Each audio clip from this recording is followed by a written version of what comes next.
Muy buenas tardes, hermanos, hermanas, sean bienvenidos. Llegó el momento del estudio, de la reflexión. Estamos abordando algunas lecciones sobre la bibliología, porque tenemos la intención de dar una explicación panorámica de cada libro que contiene la Biblia. Por aquí yo preguntaba hace 8 días quiénes han leído ya toda la Biblia y pocos levantaron la mano. Vuelvo a hacer la pregunta, ¿quiénes aquí ya han leído la Biblia entera alguna vez? Fíjense, poquitos, ¿verdad? Hay algunos que todavía no. Yo sé que tenemos hermanos nuevos, tal vez de pocos años, que ya deberían de haber leído todo el relato bíblico, pero por una u otra circunstancia no se ha dado. Les animamos, hermanos, a quienes no han leído toda la Biblia, que la empiecen a leer.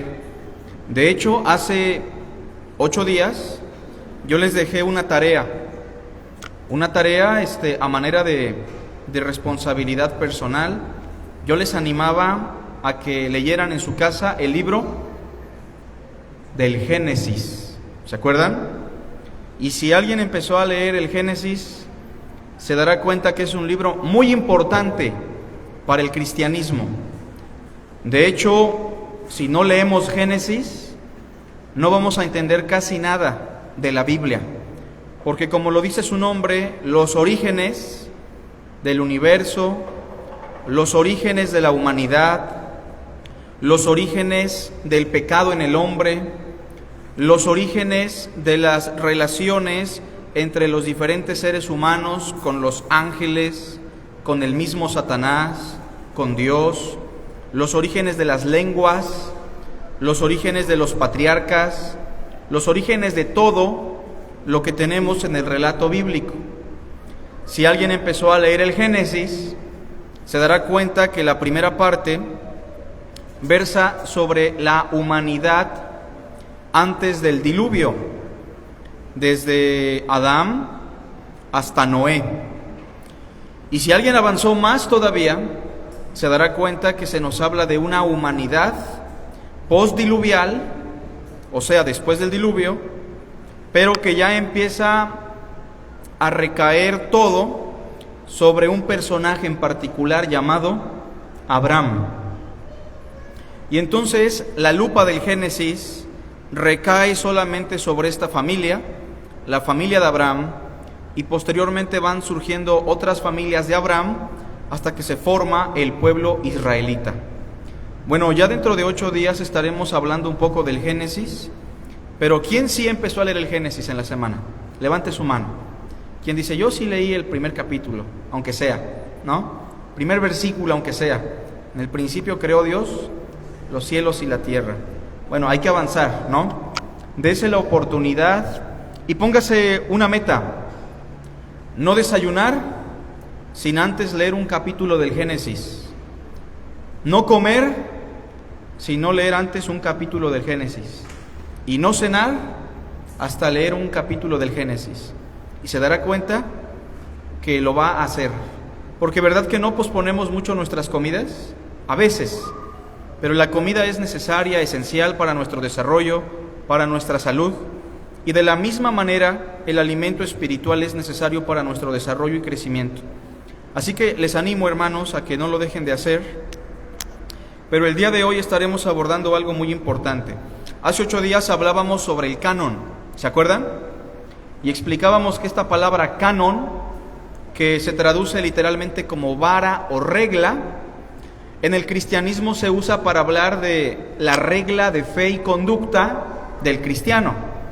O sea, cuando hablamos del canon, estamos hablando de los principios que rigen nuestra fe y nuestra vida. Obviamente que esos principios los encontramos en un grupo de libros. Estos libros son llamados canónicos porque son la regla de nuestra fe y nuestra práctica. Explicábamos también que la Biblia no es un libro como tal. La Biblia es una biblioteca. De hecho, la palabra Biblia eso significa, biblioteca.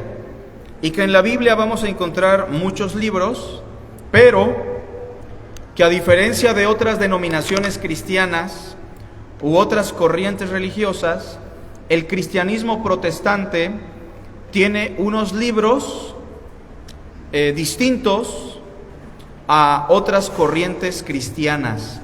O, por decirlo de otra forma, hay otras denominaciones o corrientes religiosas que tienen más libros aparte de los que tenemos nosotros. Un ejemplo que poníamos era la Biblia católica romana, ¿verdad? Que tiene 73 libros, me parece, mientras que nosotros como cristianos protestantes tenemos 66. Y explicábamos el porqué, y explicábamos las razones por las cuales nosotros tenemos menos libros, porque siempre se da el debate entre cristiano y católico en el asunto, y se dice, no, es que tú protestante le quitaste libros a la Biblia, no, tú católico le añadiste. Entonces tenemos una discusión constante, pero dábamos 3 principios a memorizar o para recordar que nos van a ayudar mucho a saber si tenemos los libros canónicos e inspirados por Dios. ¿Cuáles eran los 3 principios? Me gustaría que alguien me dé al menos un principio importante. ¿Cómo ven? ¿Lo escojo yo o alguien se anima? A ver, Frank. Los principios que hablaba es de que la escritura fue dada al pueblo de Israel, que ellos aceptaban ese escrito como algo bíblico, ¿no? El primer principio es ese, ¿no? Y hablando de jerarquías incluso, es el principio primordial, que las sagradas escrituras del Antiguo Testamento le fueron confiadas ¿a quién? Al pueblo judío, ¿se acuerdan? Y tenemos un texto bíblico que incluso dice eso, Romanos 3:1, me parece, y 2, por ahí lo tenemos, que dice, ¿de qué pues aprovecha la circuncisión? Mucho, en todas maneras, primeramente que a ellos les fue confiada la palabra de Dios. Y explicábamos que el pueblo judío determinó o reconoció los libros canónicos e inspirados por Dios en el Antiguo Testamento, en un concilio por ahí del año 100, conocido como el concilio de Jamnia. Ese es el primer principio, que nosotros no podemos escoger los libros del Antiguo Testamento porque no nos fueron confiados a nosotros como pueblo cristiano, le fueron confiados al pueblo judío. Y el catolicismo romano o los judíos de Alejandría, con otros fines que no eran fines canónicos, llegaron a colocar otros documentos importantes, históricos, culturales, pero que no eran realmente reconocidos como parte del canon judío. Y ahí tenemos incluidos los libros como será Macabeos, Tobías, Siracides, entre otros. Otro principio que tenemos por ahí para reconocer los libros canónicos del Antiguo Testamento, ¿quién me lo quiere decir aparte del hermano Frank? Por ahí atrás, hermana Mari. Sí, que por lo regular, esta palabra es importante, por lo regular, casi todos los libros canónicos tienen como tema central al Cristo. ¿Se acuerdan de ese principio, hermanos? El Señor mismo lo enseñaba. Las Escrituras dan testimonio de mí, ¿se acuerdan? Así que ese es un segundo principio. Pero aquellos libros que no hablan directamente del Mesías, basta con que sean reconocidos por el pueblo judío. Y tercer principio, no sé si David tenga el tercer principio. Que regularmente, muy bien, los documentos canónicos son citados en el Nuevo Testamento. Por ejemplo, sabemos que Daniel es un libro del Señor inspirado porque el Señor mismo lo citó, ¿verdad? Sabemos que Isaías es un documento inspirado porque el Señor lo citó, los apóstoles. Y aquellos documentos que no son citados y que no tienen como tema central a Cristo, basta con que sean reconocidos por el pueblo judío como canónicos. Fuera de eso, ya sería temerario de nuestra parte agregar otro libro. Bueno, sobre el Nuevo Testamento no tenemos mucho problema ni mucho conflicto, aunque hubo una época en la cual algunos cristianos pusieron en tela de juicio algunos libros del Nuevo Testamento. Yo les comentaba, por ejemplo, que Martín Lutero, todos han escuchado de Martín Lutero aquí, en su momento llegó a decir que Santiago, Hebreos y Apocalipsis no eran inspirados por Dios y los desechó por completo. Ya con el tiempo él los volvió a incluir, no muy a gusto, pero los incluyó. Pero no hace muchos años estaban de moda los evangelios apócrifos. No sé si por ahí los escucharon alguna vez. El evangelio de Judas, de María Magdalena, de Tomás. Bueno, estos documentos fueron escritos muchos años después y son documentos pseudoepigráficos, que significa no los escribieron ni Tomás, ni Judas, ni María Magdalena. Son documentos escritos sobre todo con una influencia gnóstica, donde se niega la resurrección, donde se niega el valor del cuerpo humano, y por eso se deben desechar, porque el cristianismo sobre todo apoya dos cosas: el valor del cuerpo y la resurrección de entre los muertos, ¿verdad? Yo espero que aquí no tengamos cristianos que tengan la idea o el pensamiento de que lo que vale o importa es el corazón, el alma. A veces hablamos así, ¿no? ¿A Dios le importa? Nuestro corazón. ¿Pero qué ha de resucitar, hermanos? El cuerpo. Si en la primera carta a los Corintios lo que le importa al Señor no es una parte del ser humano, sino el ser humano en su totalidad, porque el ser humano es un ser indivisible. Bueno, y como no tenemos mucho problema en el Nuevo Testamento, me gustaría el día de hoy abordar una lección importante. Si usted pone atención, de seguro que va a aprender mucho. Hoy hablaremos de la inspiración de las Sagradas Escrituras. Esta palabrita inspiración es muy sonada entre los cristianos. La inspiración bíblica, decimos. La Biblia es inspirada por Dios, pero muchas veces, y lamentablemente, no sabemos explicar este concepto de inspiración. Vamos a leer un pasaje, por favor, antes de iniciar con la lección 2 de la inspiración de las Sagradas Escrituras. Segunda carta a Timoteo 3:16. Y lo vamos a examinar por un momento. Fíjense cómo dice en pantalla. Si no lo encuentran, lo pueden ver en pantalla, para que se les facilite. Toda la Escritura es inspirada por Dios. Ahí está la idea, ¿verdad? Inspiración. Y puesto que toda la Escritura es inspirada por Dios, también nos es útil para enseñar, para refutar, o sea, para contradecir lo que está mal, para corregir, para instruir en justicia. Ahí tenemos entonces el concepto de inspiración. Pero solamente por esta palabra inspiración deberíamos tener ya una idea. Me gustaría preguntar, ¿qué entendemos por inspiración? Vamos a preguntarle a una hermanita. Hermana Guille, ¿usted qué entiende por esta palabra inspiración, hermana? ¿Qué le viene a su mente cuando escucha esa palabra inspiración? ¿Algo por ahí? ¿No? ¿Alguien que le ayude a la hermana? ¿Qué le viene a la mente, hermana Lulú, por inspiración?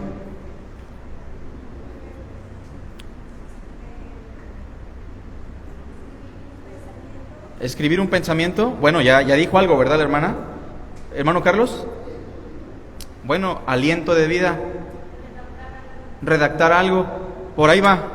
El hermano Carlos ya está llegando al significado de una palabra griega, pero las hermanas están dando un significado más convencional en nuestro mundo occidental. Por ejemplo, la hermana Lulú dice, voy a hacer una gelatina, que las hacen muy ricas, ¿no? Dice, porque hoy amanecí bien inspirada. ¿Qué quiere decir eso? Contenta, sentimiento. ¿Qué significa inspiración? Vamos acercándonos más. Hermano, lo que nos motiva a hacer algo. Se está acercando mucho. Inspiración. Un pintor, ¿no? Hacer las cosas con amor.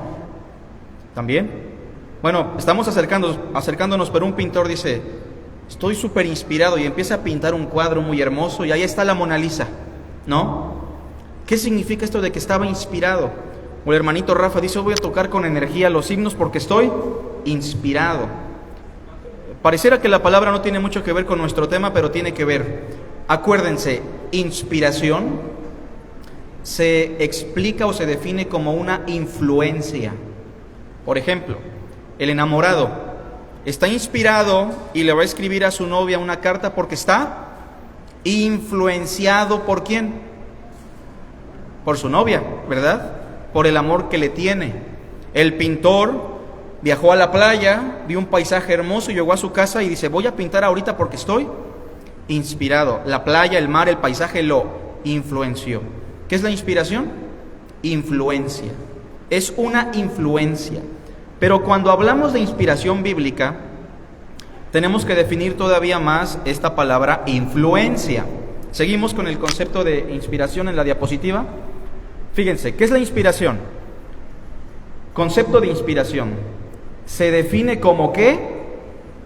Como la influencia del Espíritu Santo en la mente de los hombres santos que hablaron y dejaron por escrito la palabra de Dios. ¿Se entendió mejor lo que es inspiración? O sea que cuando decimos que la Biblia fue inspirada o es inspirada, lo que estamos diciendo es que los hombres santos a los cuales Dios inspiró, en otras palabras, lo que estamos diciendo es que Dios los influenció, que el Espíritu Santo estaba dominando su mente, los estaba influenciando y guiando de tal forma que hablaron y colocaron por escrito la palabra de Dios. Veamos un pasaje en la segunda de Pedro, por favor, 1:21.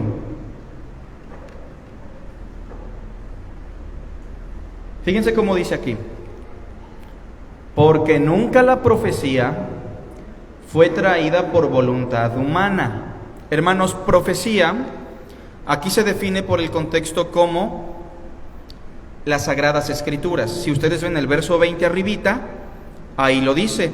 Lo vamos a ver para que quede claro, porque a veces pensamos que profecía es adivinación, es predecir, y no propiamente es eso. Dice el verso 20 ahí: entendiendo primero esto, que ninguna profecía de la Escritura. ¿Qué es la profecía? El contenido de las Sagradas Escrituras, el mensaje de Dios. Eso es profecía.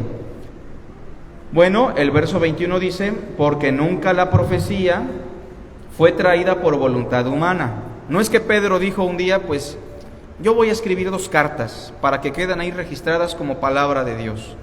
No es que Moisés llegó a la montaña y ahí se inspiró y dijo, pues yo voy a escribir los mandamientos. No, la profecía nunca fue traída por voluntad humana, sino que los santos hombres de Dios, sí, fueron hombres los que escribieron la Biblia, pero fueron hombres santos, como nosotros, consagrados, dedicados, hablaron siendo ¿qué? Influenciados, inspirados, guiados, es la palabra correcta aquí, guiados por el Espíritu Santo. Entonces regresamos a nuestra definición de inspiración para que la recordemos. Lo leemos todos en voz alta. Concepto de inspiración. ¿Qué es la inspiración? Se define como la influencia del Espíritu Santo en la mente de los hombres santos que hablaron y dejaron por escrito la palabra de Dios. ¿Queda claro entonces qué es inspiración, hermanos? Ya más adelante explicaremos el significado de las palabras griegas, pero así en términos muy convencionales, inspiración es la influencia del Espíritu Santo en la mente de los escritores que dejaron por escrito o hablaron la palabra de Dios. Y bueno, vamos a hacer una pregunta en nuestro primer punto. Fíjense qué pregunta tan interesante. Yo espero que ustedes lleguen a reflexionar esto. ¿Por qué creemos que la Biblia es superior a otros libros? Si al igual que otros libros, fue escrita por hombres. Primero preguntémonos, ¿la Biblia fue escrita por hombres o no? ¿O los angelitos la escribieron? ¿O de repente nos cayó del cielo así? Aquí está la Biblia. No, ¿verdad? Entonces fue escrita por hombres. ¿Pecadores? Pues sí, porque no hay justo ni aún uno. Otra pregunta, ¿hay otros libros sagrados en el mundo? ¿Sí o no? Por ejemplo, para el musulmán, para el islam, ¿cuál es el libro sagrado? El Corán. Para el judío, aparte de la Torá, hay otros libros sagrados como el Talmud, por ejemplo, que para ellos casi es ley. Para el mormonismo, una denominación cristiana y sectaria, hay otros libros que son sagrados como el Libro del Mormón, Doctrinas y Convenios, La Perla de Gran Precio. Entonces la pregunta es, ¿el musulmán afirma que su libro es sagrado, inspirado por Dios, sí o no? Pues sí. ¿El mormón? También. Aquí el libro bueno es el Libro del Mormón. Y bueno, llegamos con el cristiano y el cristiano dice, no, aquí la buena es la Biblia. Esa está mejor, está más completa, está inspirada, los demás no. Entonces la pregunta que surge es la siguiente, ¿verdad? ¿Por qué creemos que la Biblia es superior a otros libros si al igual que otros libros fue escrita por hombres? Y me gustaría que alguien responda a su punto de vista, y si alguien ya tomó esto en el seminario y se lo sabe, pues vamos a tratar de limitarnos para que los demás participen, ¿sale? ¿Quién puede responder esta pregunta, hermanos? Porque la Biblia es inspirada por Dios. Bueno, pero la pregunta es, hermano, el hermano Filiberto dice, porque la Biblia es inspirada por Dios, ¿verdad? ¿Y estamos de acuerdo con él? Sí. Pero, ¿qué diría el musulmán ahí sentado? Bueno, porque el Corán es inspirado por Dios, ¿verdad? Y él se remite a lo mismo que Filiberto. Lo que necesitamos es una argumentación más profunda, ¿verdad? Porque sí sabemos que es inspirada por Dios. ¿Alguien más? Fíjense, otra vez la pregunta, ¿por qué creemos que la Biblia es superior a otros libros si al igual que otros libros fue escrita por hombres? Por allá atrás, hermanita Laura, ¿alguna idea? Y si no hay ideas, no se preocupen, estamos para aprender.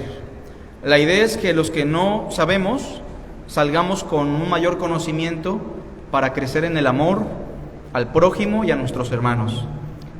Hermanita, ¿cómo ves, Michelle? Está difícil, ¿verdad? Hermanita Laura, por allá atrás, ¿no? Carlita.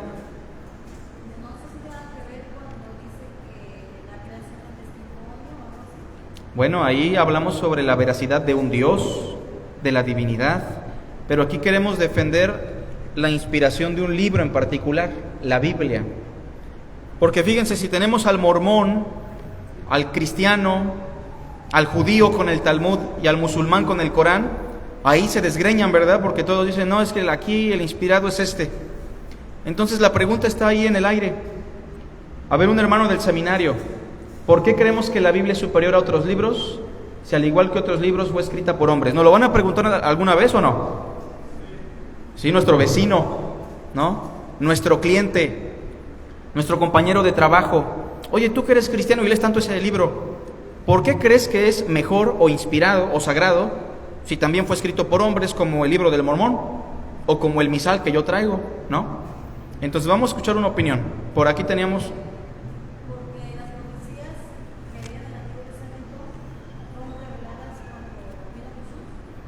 Bueno, sí, eso es importante y de hecho forma parte de la respuesta que vamos a ver. Gracias, Carlita. Ya ahí la ardillita empezó a buscarle más. ¿Estuvo bien? ¿Gretita? Porque la misma Biblia da testimonio de que fue inspirada por Dios. Ok. Declara que es inspirada por Dios, cosa que otros libros de los que dijiste, que son escritos por hombres, no dan testimonio, ni siquiera declaran que fueron escritos. Muy bien. Ahorita lo vamos a ver, está bien la respuesta. Ahorita lo vuelvo a repetir, hermanos. ¿Alguien más? Oye, por ejemplo, el libro de Mormón, su fundador declara que él recibió un libro, bueno, el Evangelio del Señor Jesucristo, de manos de ángeles. O sea, como que está negando la idea de que fue escrita por hombres, sino que lo recibió directamente desde el... Bueno, no, porque realmente el Libro del Mormón en su historia... ellos dicen que estas tablas que encontró, estas planchas de oro que encontró José Smith, fueron escritas por el último integrante de la tribu de los lamanitas, que se llamó Moroni. Entonces sí fue escrita, digamos, por un hombre, ¿no? Por así decirlo. Aunque ya después se descubrió que esto salió de otra novela que ya existía. Pero bueno, a la pregunta. Israel, allá atrás. Yo voy a responder sería que la Biblia en su conjunto tiene una coherencia, no se contradice en ninguna parte de la escritura. También fue escrita por diferentes hombres que no se conocían en diferentes épocas, que uno habla de un tiempo antes y se cumple, que es en referencia a uno con el otro. Su cumplimiento profético, en cuanto a que todas las profecías anunciadas en el Nuevo Testamento tienen su cumplimiento real en el Nuevo Testamento y muchas cosas. Por último, diría que la misma Biblia podría hacer su propia autoridad, pero si hay una similar, también puede ser. Ok. Básicamente, Gretita, Israel, le atinaron bien al clavo. Solo vamos a pulirlo ahorita en la diapositiva, pero gracias, hermanos. Estuvo bien. ¿Por acá? ¿Había una opinión? ¿No? Ok. Hermano Carlos.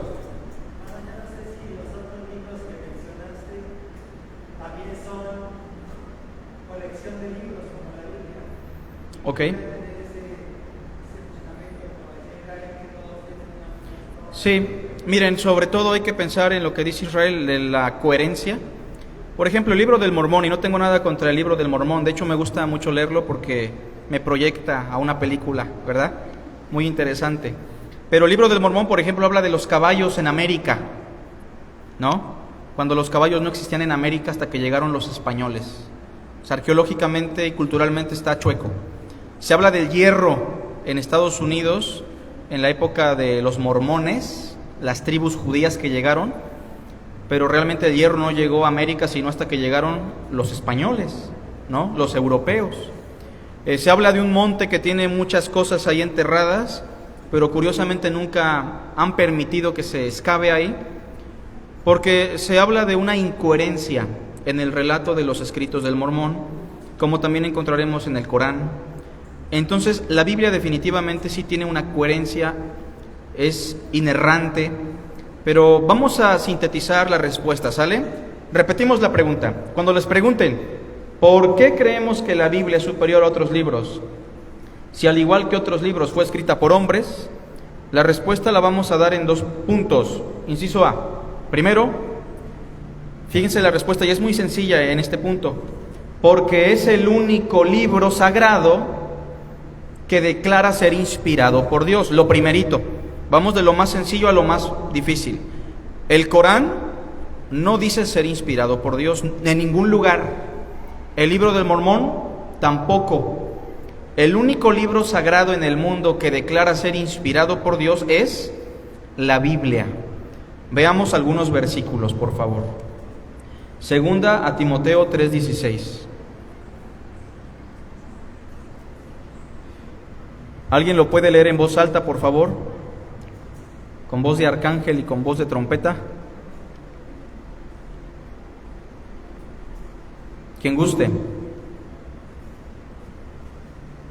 Toda la escritura es inspirada por Dios y útil para enseñar, para redarguir, para corregir, para instruir en justicia. Toda la escritura es inspirada por Dios. Cuando aquí Pablo dice toda la escritura, ¿a qué escritura se refiere? Vean el verso 15 atrás. Porque ahí dice, no, es que todas las escrituras son inspiradas. No, ahí se habla de un grupo de libros en particular. Dice el 15, y que desde la niñez, Timoteo, ha sabido ¿qué? Las sagradas escrituras. Se está hablando de los escritos sagrados para el pueblo hebreo en tiempos de Pablo, lo que nosotros tenemos como el Antiguo Testamento. Versículo 16. Bueno, estas sagradas escrituras, todas ellas son inspiradas por Dios. La palabra griega que tenemos ahí por inspiración es la palabra que menciona mi padre, el hermano Carlos. Es una palabra griega theos nepstos. Es una palabra compuesta de Dios y nepma. Esta palabra nepma la han escuchado en neumáticos, neumología, por ejemplo. Y nepma tiene que ver con el aire, tiene que ver con el soplo, tiene que ver con aliento. Theos, nepma, inspiración, aquí se traduce literalmente como toda la escritura es soplada ¿por quién? Por Dios. Como si Dios les hubiese susurrado al oído, ¿se entiende? A los que pusieron por escrito la Biblia. O sea, Dios, como dice Filiberto, influenció o inspiró la mente de los hombres santos para que dejaran por escrito su palabra. Y tenemos otro texto que es 2 de Pedro 1:21, ya lo leímos hace rato, pero lo vamos a volver a leer. Dice así, 2 de Pedro 1:21. Porque nunca la profecía fue traída por voluntad humana, sino que los santos hombres de Dios hablaron siendo inspirados por el Espíritu Santo. Aquí la palabra inspiración no es la misma que en Timoteo. La palabra inspiración en Timoteo, dijimos, es soplada por Dios, aliento divino, Dios susurrando al oído, ¿se entiende? Pero aquí la palabra griega como inspiración es la palabra pheromeni, que significa guiar, que significa conducir. Es la imagen de alguien que guía a un ciego para que vaya por el camino correcto. Entonces aquí la idea tiene que ver con Dios guiando, conduciendo a los hombres santos para que hablen sus palabras correctamente. Bueno, entonces, ¿por qué creemos que la Biblia es superior a otros libros? Si al igual que otros libros fue escrita por hombres, inciso A, todos juntos, porque es el único libro sagrado que declara ser inspirado por Dios. Eso es lo primero. Es el único libro que declara tajantemente ser inspirado por Dios. Y vamos al inciso B, a lo que dice Carlita, lo que menciona Israel. Inciso B, porque es el único libro sagrado que ¿qué? Que demuestra ser inspirado por Dios. ¿Y cómo es que la Biblia demuestra ser inspirada por Dios? Mire, no sé si alguien ha escuchado alguna vez que gente dice, es que la Biblia tiene errores. ¿Han escuchado eso alguna vez? Bueno, yo les animo a que cuando una persona diga eso, ustedes le pregunten, ¿me podrías decir en dónde tiene errores? Había un joven en la facultad de música, muy amigo mío, que nos llevábamos muy bien, y yo sabía que el único punto de quiebre donde nuestra amistad tal vez iba a fracasar era por la cuestión de que yo siempre llevaba una Biblia que me habían regalado los hermanos de la iglesia de Teciutlán. Yo estaba muy contento con mi guitarra, pero también estaba muy contento con mi Biblia. Y de repente sacaba mi Biblia y este joven me decía, oye Carlos, ¿pero por qué lees la Biblia? Deberías dedicarte a leer otras cosas. ¿Qué a poco no te das cuenta que la Biblia tiene muchos errores? Bueno, yo en ese momento no conocía mucho, pero le pregunté, oye Santiago, y se llama Santiago, ¿dónde tiene errores la Biblia? Bueno, los científicos, los entendidos saben que tiene errores, ¿no? Nunca me mostró los errores. Después recuerdo que en la preparatoria la maestra de filosofía le dijo a un hermano que estudiaba conmigo, ya deja de leer ese libro, por favor, mientras estés en el receso come, es más, ponte a leer otros libros como las profecías de Nostradamus, porque la Biblia tiene muchos errores. Y recuerdo que le preguntamos, maestra, ¿y dónde tiene errores la Biblia? Bueno, yo no te lo puedo mostrar ahorita, pero tiene muchos errores. Entonces, al punto que voy, hermanos, es que la gente dice que la Biblia tiene errores, pero sí es importante que usted les pregunte en dónde tiene los errores, ¿sale? Ahora, hay que enfatizar algo. A veces en los evangelios vamos a encontrar discrepancias en las narraciones. Por ejemplo, Mateo habla de 2 ángeles en la resurrección, mientras que Marcos y Lucas hablan de 1. ¿Lo han visto eso? Mateo habla de 2 endemoniados gadarenos, mientras que Marcos y Lucas hablan de un endemoniado. ¿Sí han visto eso, hermanos? Pues ahí está el error. Pues no, porque debemos entender la naturaleza literaria de los evangelios. Mateo tiene una simetría simbólica, donde lo que quiere Mateo es dar testimonio de todos los acontecimientos. Y acuérdense que el número del testimonio para el judío es el número 2. Y por eso habla de 2 endemoniados, 2 ángeles, porque siguiendo una especie de pensamiento hebreo, él está manifestando que eso fue verdad. Y los judíos encuentran vestigios artísticos incluso en ese testimonio de Mateo. Pero que tengamos errores en la Biblia es totalmente diferente. pero es que Crónicas y Reyes dicen lo mismo, pero como que diferente.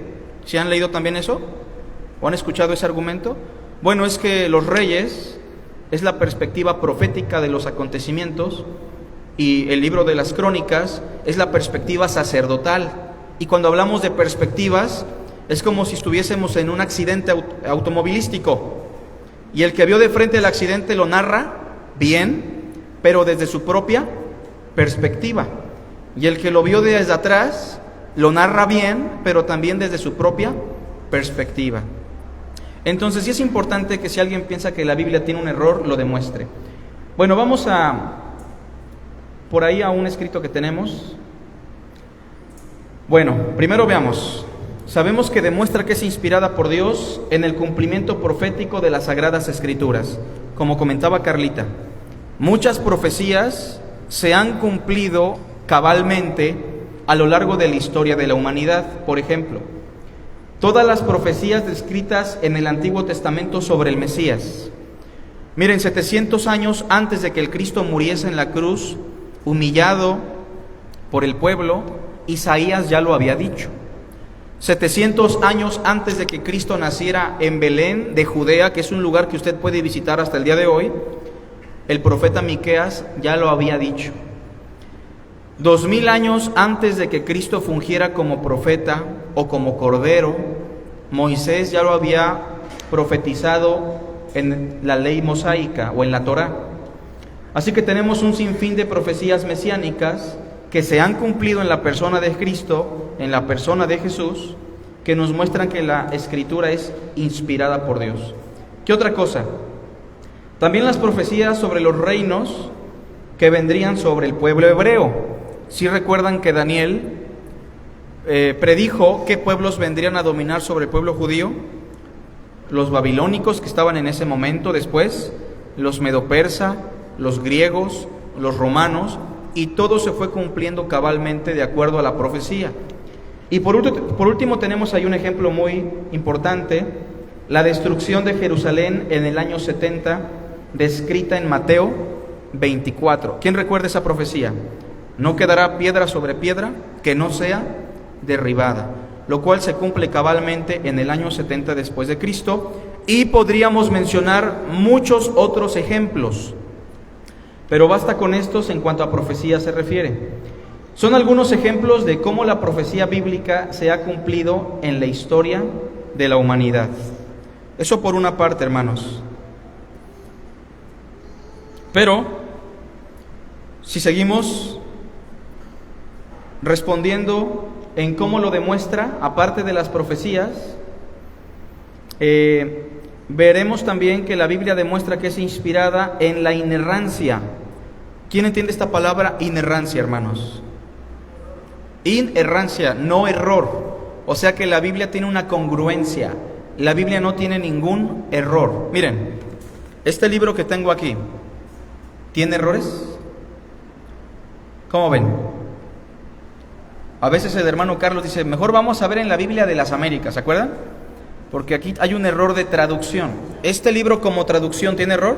Sí, las traducciones tienen error, pero la Biblia, las Sagradas Escrituras originales, que ya no existen como tal, hay copias muy cercanas al original, no tienen ningún error. Las traducciones sí. Pero cuando hablamos de la Biblia y de los escritos sagrados, son inerrantes, es decir, no tienen error alguno.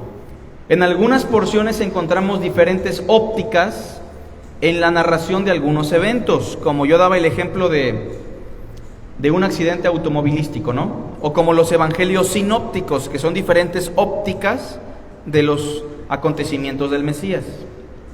Sin embargo, estas narraciones fueron inspiradas por el Espíritu Santo.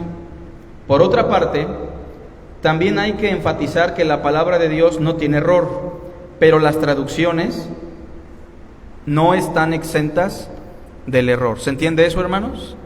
Las traducciones no están exentas del error, pero la Biblia en sí no tiene ningún error, como dice nuestro hermano Israel.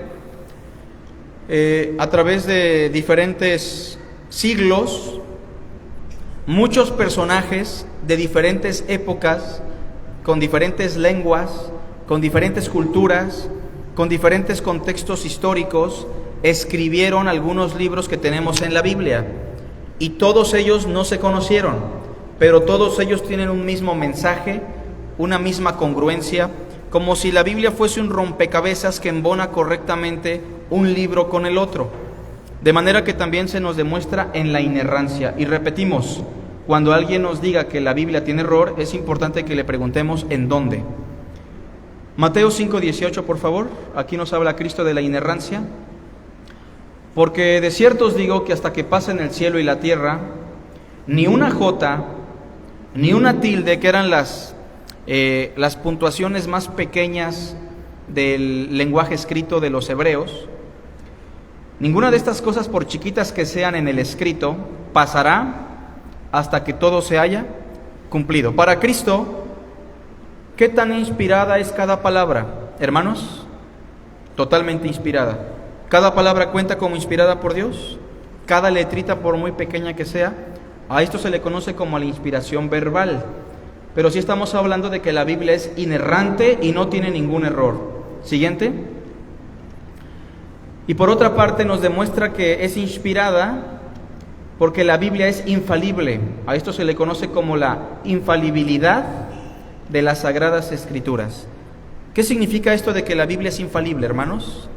No es lo mismo a que no tiene error, es un poco diferente.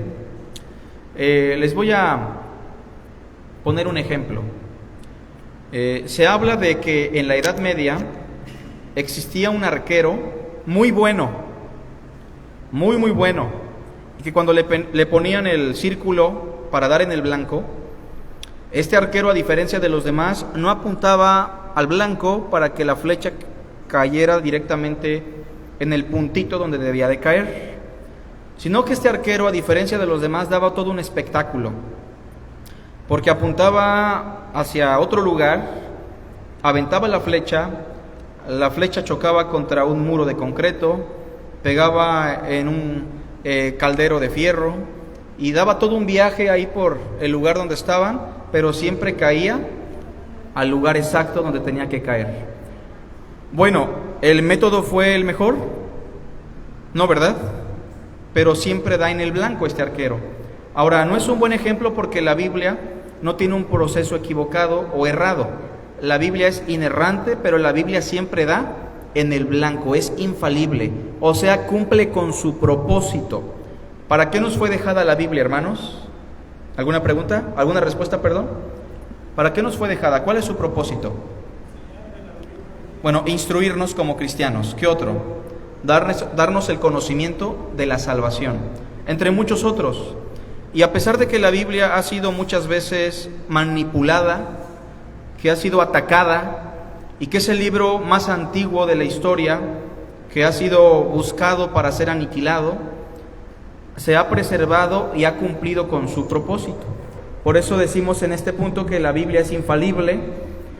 Se distingue de la inerrancia no solo por el hecho de no tener error, sino que la Biblia es suficiente y siempre cumplirá con su objetivo. Es decir, en su propósito no fallará jamás. Y como cristianos muchas veces perdemos de vista que la Biblia es infalible. Por ejemplo, muchas veces en la consejería bíblica pensamos que los hermanos necesitan ir al psicólogo, ¿no? Para que el psicólogo les ayude con sus problemas, para que el psicólogo resuelva asuntos de la infancia. Y es probable que los pastores no estén capacitados, lamentablemente, o los hermanos de la iglesia. Pero la pregunta es, ¿la Biblia es suficiente para que la persona salga de ese problema o no? ¿Tiene la Biblia consejo? Claro que tiene consejo, hermanos. En ese sentido debemos entender que la Biblia es suficiente. A veces como familia o como iglesia tenemos que tomar decisiones, ¿verdad? Y muchas veces se dice, no, pues levante la mano la mayoría, y lo que diga la mayoría, eso se hace. Suena bonito, pero ¿qué la Biblia no tiene respuesta, hermanos? ¿O no tiene respuesta? Yo estoy convencido que tiene respuesta para todas las situaciones.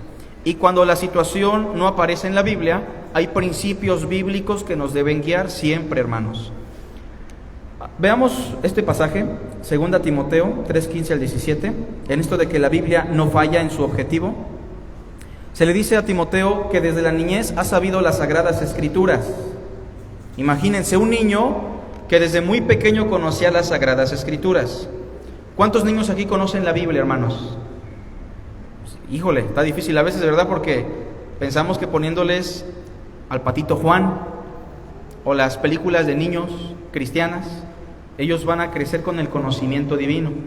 O a veces los traemos a la iglesia, hermanos, y lo digo por el texto, no porque habla de la niñez, y les damos su juguetito, su tablet, porque menospreciamos mucho a los niños pensando que ellos no tienen la capacidad de reflexionar, de pensar, y los tratamos como si fueran todavía animalitos.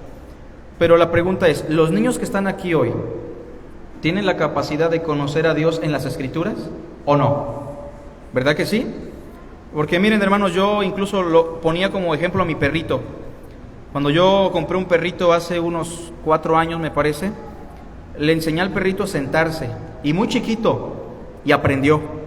Él no sabe que aprendió y no sabe lo que hace porque no tiene conciencia. Le enseñé a echarse, le enseñé a dejar de ladrar. La pregunta es, ¿quién tiene mayor capacidad reflexiva? ¿El perrito o el niño? Pues el niño. Pero pasa que los niños, hermanos, no conocen la Biblia. Nos conformamos con las películas que encontramos en el internet, con que la maestra allá en el cuartito les enseñe sobre el arca de Noé y que se los enseñe de una manera muy inocente. Y cuando llegan a la escuela les enseñan de sexualidad, ideología de género y muchas cosas, pero con seriedad. Los adoctrinan porque nosotros no estamos dedicados a que los niños conozcan la Biblia. Pero miren lo que pasa cuando una familia dedica al niño o a la niña al conocimiento de las Sagradas Escrituras. Miren, y que desde la niñez Timoteo ha sabido las Sagradas Escrituras. ¿Era salvo Timoteo desde niño? No precisamente. ¿Pero tenía el conocimiento de la salvación? Pues sí, porque desde muy chiquito su abuela Loida y su madre Eunice lo pusieron en contacto con las Sagradas Escrituras. Cuando traiga usted a su niño, yo le doy un consejo: no le traiga juguetes, porque aunque el niño esté muy chiquito y sea incontrolable, tarde que temprano su niño va a reflexionar y va a encontrar una congruencia, que el culto es sagrado y que la palabra de Dios es verdad y es importante. No sé si alguna vez ha entrado usted a una sinagoga, pero los niños en la sinagoga están memorizando desde muy chiquitos, están recitando versículos y están calladitos y atentos a lo que dice el rabino. No es porque esos niños sean mejores, no, es porque hay una disciplina con respecto a las Escrituras, hermanos. Y miren lo que dice el verso después: las cuales te pueden hacer sabio para la salvación por la fe que es en Cristo Jesús. Fíjense, pregunta: ¿la Biblia nos puede hacer salvos o no? ¿Cómo ven? Pregunta importante: ¿la Biblia nos puede salvar? ¿Verdad que no? ¿El conocimiento de la Biblia nos puede salvar? No, porque en ese caso los que serían salvos serían los eruditos nada más, los fariseos, los escribas. Dice, te pueden hacer sabio. Eso es otra cosa, ¿verdad? La Biblia me puede hacer sabio para saber cuál es el camino de salvación, pero la Biblia no me puede salvar como tal, porque el Salvador, ¿quién es? Jesucristo. Las cuales te pueden hacer sabio para la salvación por la fe que es en Cristo Jesús. Seguimos. Entonces, la Biblia sí tiene ese fin, ese propósito, y lo cumple. Versículo 16. Toda la Escritura es inspirada por Dios y útil para enseñar. ¿Qué necesitamos para enseñar a nuestros hermanos? Hermano, pero ahí está la confesión de fe de Westminster. Bueno, es muy bonita, es muy interesante. Si tenemos tiempo en casa, en el seminario podemos examinarla. Pero si queremos que un hermano realmente sea enseñado por Dios, ¿qué debemos usar? La Biblia, porque la Biblia es útil para enseñar. Hermanos, no me dejarán mentir, ¿cuántas veces no menospreciamos este libro para la enseñanza?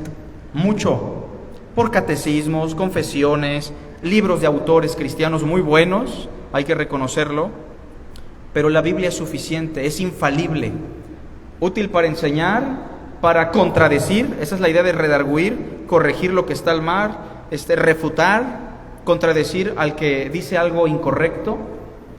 La Biblia es suficiente. También es suficiente para corregir lo que esté chueco, para instruir en todo aquello que es justo. Versículo 17. a fin de que el hombre de Dios... ¿Quién aquí es un hombre de Dios? ¿Podría levantar la mano? No, pues yo no soy el Papa, ¿no? Pero ¿todos somos hombres de Dios aquí? Bueno, mujeres de Dios también. ¿Quiénes son aquí hombres y mujeres de Dios? Bueno, para que seamos buenos hombres y buenas mujeres de Dios, dice el versículo ahí, a fin de que el hombre de Dios sea, ¿qué? Maduro. Esa es la idea de perfección, completo, enteramente preparado para toda buena obra.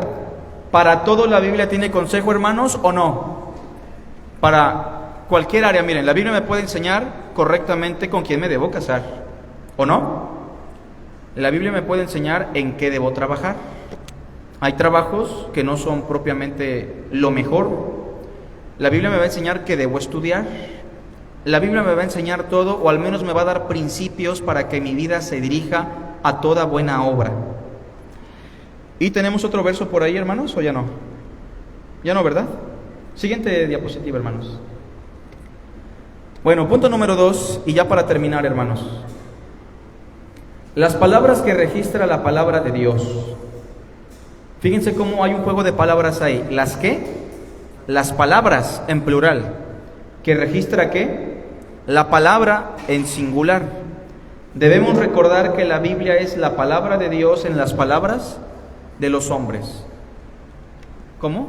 Que la Biblia es la palabra de Dios en las palabras de los hombres. A Dios le plació comunicarse con nosotros, ¿verdad? ¿Y cuál es el instrumento que utilizó para comunicarse con nosotros? Nuestras lenguas, nuestro idioma, nuestros idiomas, ¿se entiende? El lenguaje humano. Es imposible que Dios se comunique con nosotros si Dios no se rebaja, ¿se entiende? Si Dios no se baja a nuestro nivel, de otra manera no se podría.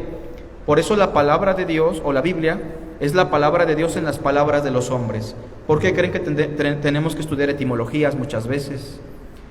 Gramática, sintaxis, hebreo, arameo, griego, porque la Biblia es la palabra de Dios en las palabras de los hombres. Bueno, vamos a ver las palabras que se registran en la palabra de Dios. En la palabra de Dios encontramos palabras profanas, ¿sí o no? Por ejemplo, vean conmigo Génesis.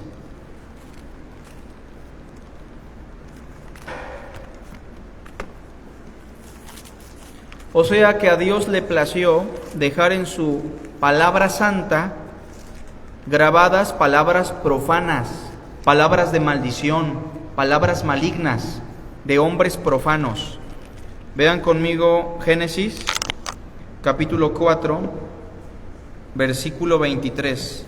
Vamos a ver lo que dijo uno de los hijos de Caín, uno de sus tataranietos.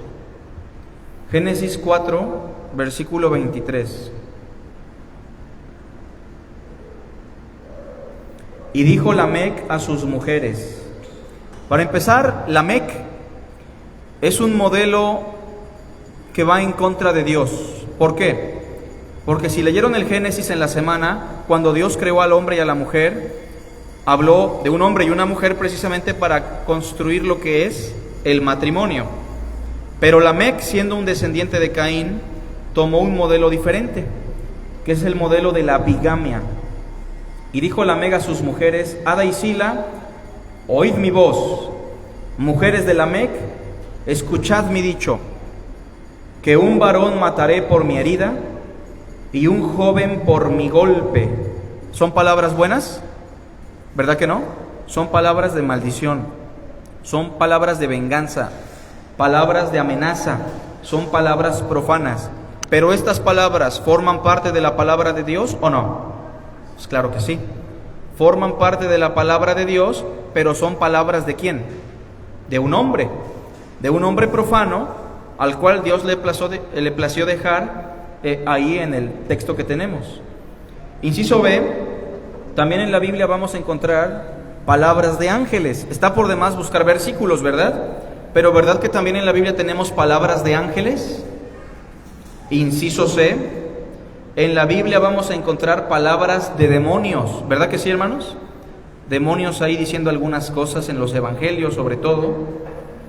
Inciso D, en la Biblia vamos a encontrar palabras del mismísimo Satanás, del adversario, de ese querubín protector, con que Dios os ha dicho en el Génesis 3, ¿no? Todo esto te daré si postrado me adorares. Palabras de Satanás. ¿Y esas palabras de Satanás forman parte de la palabra de Dios? ¿Sí o no? Pues sí, forman parte de la palabra de Dios. Y por último, inciso E, en la Biblia vamos a encontrar palabras de Dios mismo, como cuando Dios habla con Adán, ¿verdad? O como cuando Dios habla con Moisés, o cuando Dios habla testificando acerca de su Hijo. Bueno, hermanos, esta es la lección número 2, que corresponde a la inspiración de las Sagradas Escrituras. Preguntas para recordar. ¿Qué significa inspiración? ¿Quién responde? La influencia. Y cuando hablamos de la inspiración bíblica, hablamos de la influencia del Espíritu Santo en la mente de los escritores santos, los agiógrafos.